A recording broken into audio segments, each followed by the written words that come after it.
Hello, fellow sales professionals, business development professionals, and humans in general. And welcome to Making Sales Social Live, brought to you by Social Sales Link. I'm Bob Woods, and I'm with my co host, the LinkedIn Whisperer, Bryn Tillman. How are you today, Bryn? I am good, Bob. How are you? I am doing wonderful. I'm caffeinated Yeah. and I'm ready to go with a really good topic. I What don't know about topic is you. that? Hey, so we're talking about finishing up Q4 with a bang. So I don't even believe that it's Q4 already of this year. It's just, they say that time is a constant, but something it's not anymore. It just seems like it's going faster and faster all the time. So today we're going to discuss using LinkedIn and social selling to help you finish out 2022 strong. Like we're talking lifting at the gym after a year strong. These are the five, yes, exactly, strong muscles. There are five LinkedIn tactics business developers and salespeople need to focus on, we believe, to finish 2022 with that proverbial bang. So we're just going to get right to them.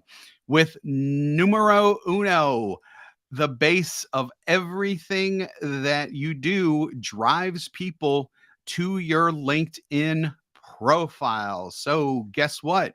It's time to get out the proverbial dustbuster and the duster and everything and refresh that sucker. Lean it up, spring fall cleaning.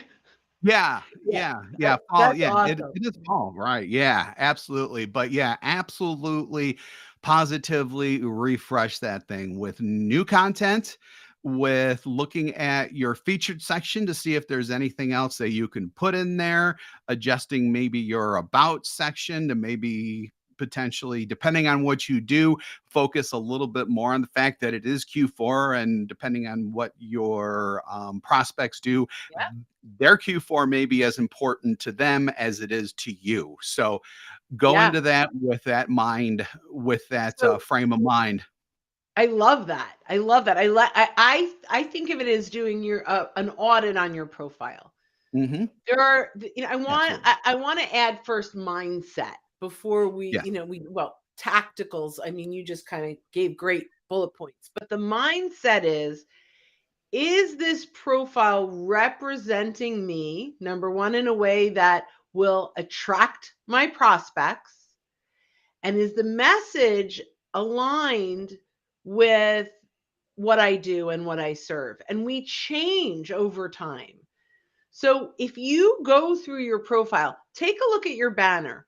Is your banner helping you? Are you using it like a billboard? Is there an event that you're going to be hosting or something that you can draw attention to? It might be time to update that banner. Cover Hmm. story, which Bob's is great. If you want to see a great cover story, go to Bob's profile and you'll see his little video behind his headshot. This is a great opportunity if you have a cover story, listen to it. There we change over the years. We change over time. So we want to make sure that it is fresh and that it's aligned with the story that we're telling the world. It's amazing how things get outdated and we don't even recognize it. Your photo, if it's 10 years old, it's time to update it.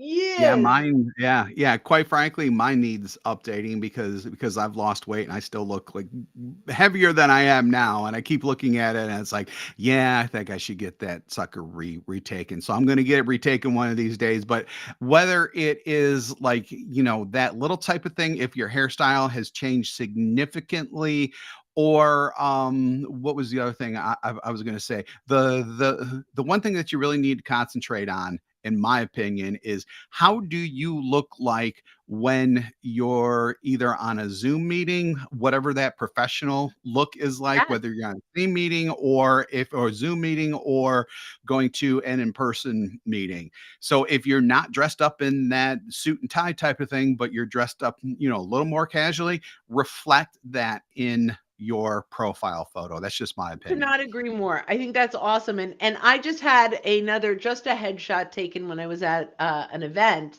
because my hair is a different color and it's longer and I had cataract surgery, so I'm not wearing my glasses. And so I don't even look like my profile picture now. So, you know, I am going to practice what I teach, and as Yeah. hopefully this week I will have my new headshot up. So I love that. I Excellent. mean, honestly, just read. Just look at what you've got up there. As Bob mentioned, look at your featured content and make sure it's relevant for today. Mhm. Okay. Yeah. Does this sound like me? Does this sound like me today? Yes. The 100%. ultimate 30,000-foot view thinking that you should have with that. Awesome. Awesome. Awesome. Okay. Number two. Number taking inventory of your connections. So, we do talk about this a lot about downloading your connection list from LinkedIn, going through it, assigning the CPR like we talk about. So, you know, you assign those categories, which Bryn are CPR.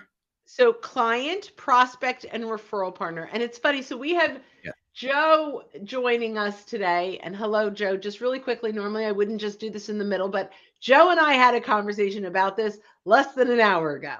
So hello, Joe. Great to see you.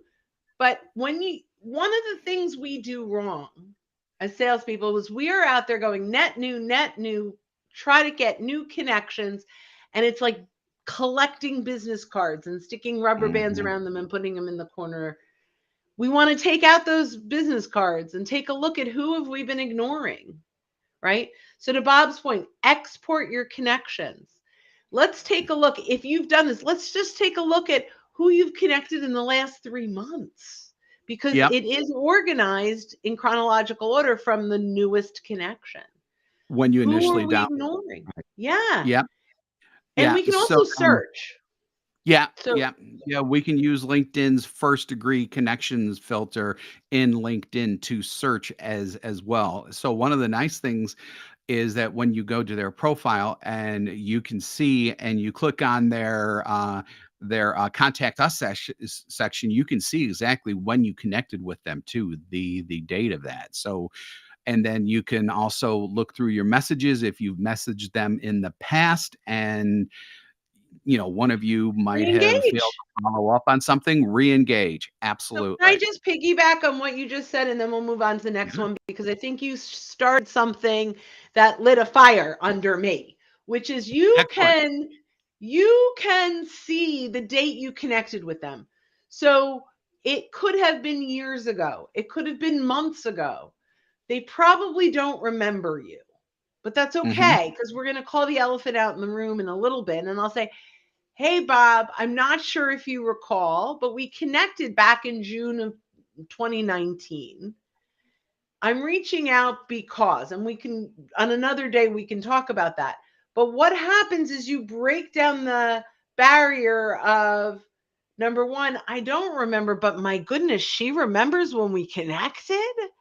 So Yep. even though I could just look at that, it breaks down the barriers, and it also is very clear that I am talking to Bob, because that's not a message, that's not a spam message that came from automation.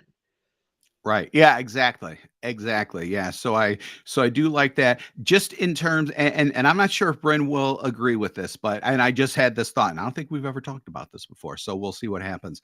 I love When this it moment. comes specifically, yes, exactly. When it comes specifically to ending 2022 with that bang that we talked about, I would personally suggest probably reaching out to the people who you've connected with most recently and then saving those ones that may have gone back years and years and years. Definitely contact those people, but maybe do that at the start of 2023. So you're like, hey, a resolution of mine in 2023 is to reach out or connect or whatever you want to say with people who I haven't been in touch with in LinkedIn for a long time. So don't forget any, so So don't I forget love anyone. Maybe just prioritize a little bit. That's my that opinion. you're pulling it back to our topic, which is how do we end Q4?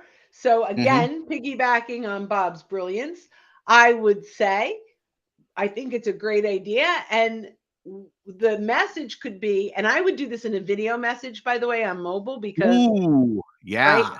right? Their first degrees, we could do this. And I might say, hey, Bob, I'm not sure if you recall, but we connected in the beginning of this year, yet we haven't had a chance to talk yet, right? Do it in video because we have about a 90% response rate when it comes to video messaging. Woohoo! Yay! Yes. Okay, what is number? Are we on number 3? We are on numero tres. Trace. Okay, And good. this is involving something that was launched fairly recently by LinkedIn that a lot of people don't even know about. So this has to do with ringing the bells, and we'll explain that in a second. Ringing the bells of those with whom you want to engage. So, Bryn, why don't we talk really quick about what the heck ringing bells is all about anyway? Because most people, I don't think, still know about this. So I love this, and it's relatively new, not brand new, but Yeah, relatively new, and it is totally under leverage.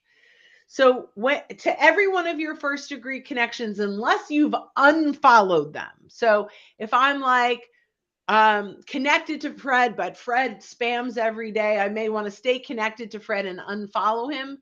The bell will actually disappear. If you are not connected to someone, you have to follow them to get the bell. I'll tell you what the bell is in a minute. And if you are a first degree connection and you haven't unfollowed, the bell is there. And it's at the bottom right of your banner. So if you look at the bottom right hand side of your banner, right below, there's a little bell. When you ring that bell, LinkedIn will notify you. So I want to know every time Bob Wood shares content, I ring his bell, I'm notified, and it's in my notifications. right. And Why? that's the Right. biggie. So I want everyone listening right now to make a list of all the people that you want to engage with and ring their bell. You do not have to be a first degree connection. If you follow them, the Important. bell will show. And now we have the opportunity to start conversations with our prospects 100% around the content they're sharing. We are relevant. Like, someone shares content, they're sharing because they want engagement. So if you engage, you matter to them. So ring bells. Absolutely. Ring those bells, like I just have Anita like Award said ring back my in the 70s. Yeah, Anita Award. bell, That takes me ring back my to my bell. DJ days, absolutely.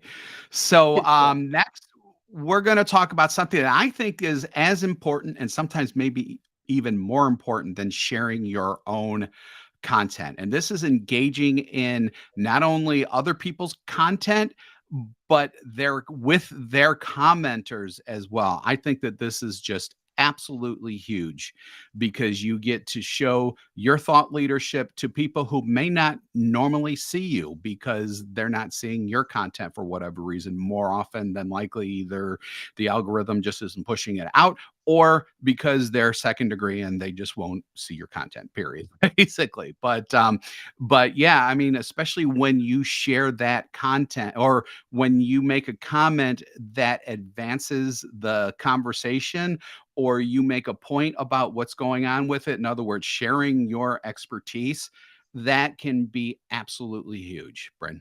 So I love this. So the let's start with that algorithm piece that you mentioned. And Mhm. we always have to give a shout out to Richard Vanderbloom, who teaches us all Absolutely. the algorithm genius in the world. Um, RVDB. and yeah, and to me, and when he was on our master class, this one tip blew my mind. If you engage often with someone, they begin to see your content. They don't have to engage with you to see it. So if I want to be on Bob Wood's radar, I'm engaging with him, but all of a sudden I do this 3, 4 times, my content is going to appear in his feed. That's mind blowing. We have an opportunity there. So that's the algorithm piece. The next piece is, how do we find the right content to engage with? LinkedIn, and this is absolutely phenomenal. And yes, it's available in the free because this is the question that everybody asks. Is you can find, we'll start with your first degree connections. So we can search your first degree connections that follow an influencer. So if your ideal prospect is someone that maybe they follow Dory Clark. Dory Clark is a huge influencer. So I want to find CEOs that I'm already connected to or salespeople that I'm already connected to that follow Dory, and I can search that. So maybe I have 127 people in my network that follow her. I whittle it down to 19 people that I want to reach out to. I go find a podcast that she's been on or one of her newsletters. And I can send a little video that says, "Hey, I see we're both big fans of Dory Clark. Did you see her last newsletter? I got such value from X, Y, and Z. If you're interested, let me know. I'm happy to send a link." So I'm starting a conversation with my first degree connections around the follower. The next thing we can do is look at Dory Clark's content and start engaging with her followers. So I see, probably not my first degrees, maybe randomly, but the people that react and comment on Dory's content, many of them are people I want to start a conversation with. So what if my conversation is, see, we're both fans. I've got some great, links to some podcasts she's been on. Let me know if you're interested. So we can start a conversation. So in Q4, pick one or two major influencers, find follow up content from them, and start to leverage your existing network or their content to start conversations with your ideal prospects. Absolutely. Take a deep breath because we're going on to number 5 now. And actually it ties in a little bit just of the general idea of what we just talked about. Because what we had talked about was kind of about social proximity, except we took it with engagement. Now we're actually going to take social proximity and apply it directly to prospecting. Yes. So social proximity is if you think of physical proximity, how close am I to things, right? So social proximity are how close, what are my pathways, my people that can get me to where I want to go. That's my social proximity.